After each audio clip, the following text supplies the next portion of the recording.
नमस्कार दोस्तों। आज हम बात करेंगे 1857 की क्रांति की महान वीरांगना रानी अवंतीबाई की, जिन्होंने अपनी मातृभूमि की रक्षा के लिए लड़ते लड़ते अपने प्राणों की आहुति दी।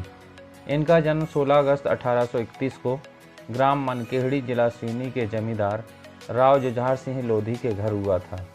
बालिका अवंतीबाई का बचपन मनकेहड़ी में बीता।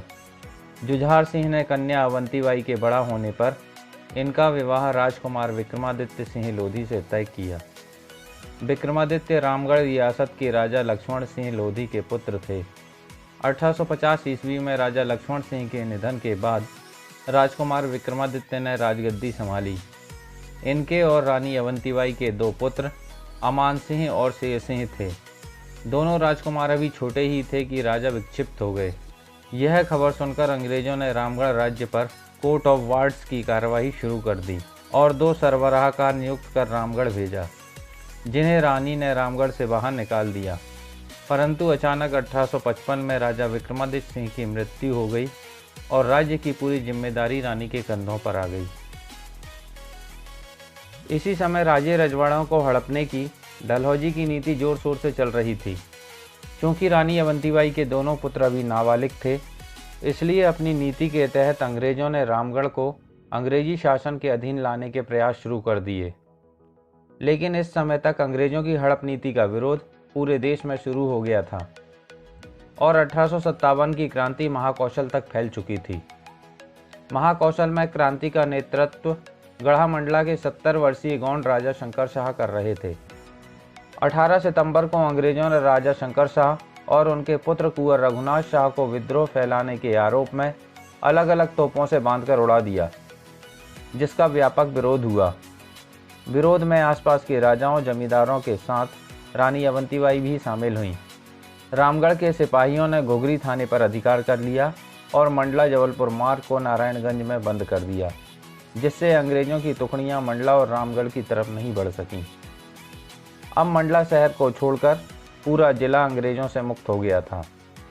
23 नवंबर 1857 को मंडला के पास ग्राम खैरी में अंग्रेजों और रानी अवंतीबाई के बीच युद्ध हुआ। इस युद्ध में अंग्रेजों की हार हुई और अंग्रेज कमिश्नर वाडिंगटन सिवनी भाग गया। अब मंडला और रामगढ़ स्वतंत्र हो गए।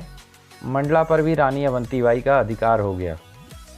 अंग्रेज अपनी हार से बौखलाए हुए थे और अपनी हार का बदला लेना चाहते थे। वे धीरे धीरे अपनी शक्ति सहेज रहे थे।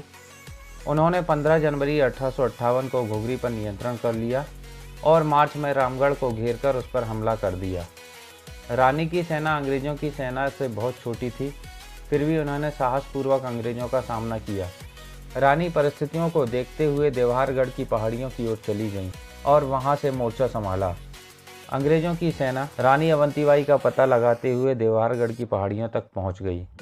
यह स्थान वर्तमान में डिंडोरी जिले के शाहपुर के पास स्थित है। रानी अवंतीबाई ने शाहपुर तालाब के पास स्थित इसी मंदिर में पूजा अर्चना की और युद्ध मैदान में कूद पड़ी। 20 मार्च 1858 में यहाँ रानी और अंग्रेजों के बीच घमासान युद्ध हुआ। युद्ध में रानी और उनकी सेना बहुत वीरता से लड़ी, परंतु रानी की सेना अंग्रेजों के सामने बहुत छोटी थी।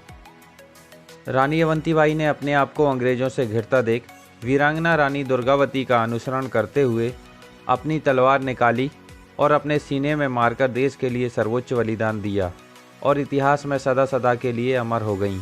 डिंडोरी जिले के शाहपुर कस्बे से 3 किलोमीटर दूर बालपुर वह स्थान है जहां रानी अवंतीबाई ने अपना बलिदान दिया था।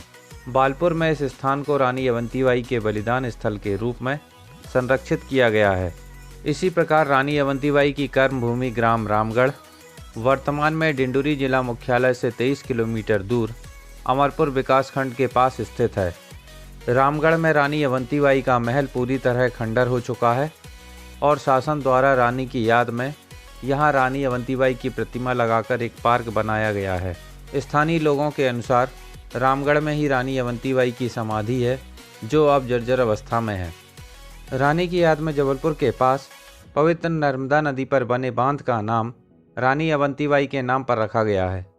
रानी का जन्मस्थल ग्राम मनकेहड़ी इसी बांध के डूब क्षेत्र में आता है। भारत सरकार ने रानी अवंतीबाई के सम्मान में 1988 और 2001 में डाक टिकट जारी किए।